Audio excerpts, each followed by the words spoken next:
Hi guys, tingnan ninyo yung binili namin sa Alcampo. Doon sa may Plaza Rio 2. Non-sticky to, pang wok. Nandun wok. Electricity, vitroceramic, gas. Pwede siya sa lahat. Non-sticky to, non-stick coating. Di ba? Alam nyo ba kung magkano guys? Ang ganda nito Tingnan ninyo, ang laki pa. Alam nyo kung magkano ito? Nakita ni Baknang kanina. Ang ganda pa ng handle niya. 4 euros and 99 cents lang to guys. Di ba kung sa Pinas magkano na 'yan? 6 times 4, 24 plus 5 times 6, 30, mga 300 lang to guys sa Pinas.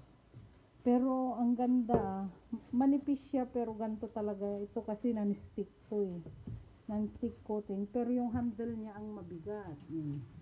Kahoy kasi yan. Tapos stainless. Di ba?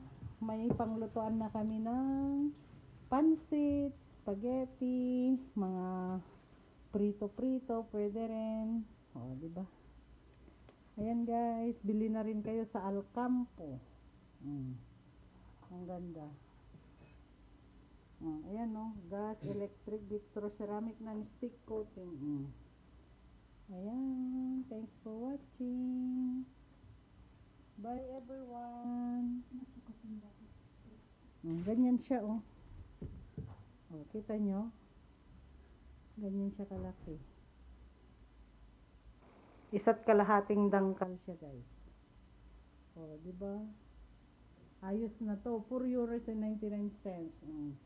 Maganda na to, panglutuan ng pansit, sakto sa pansit to pang 1 kilo.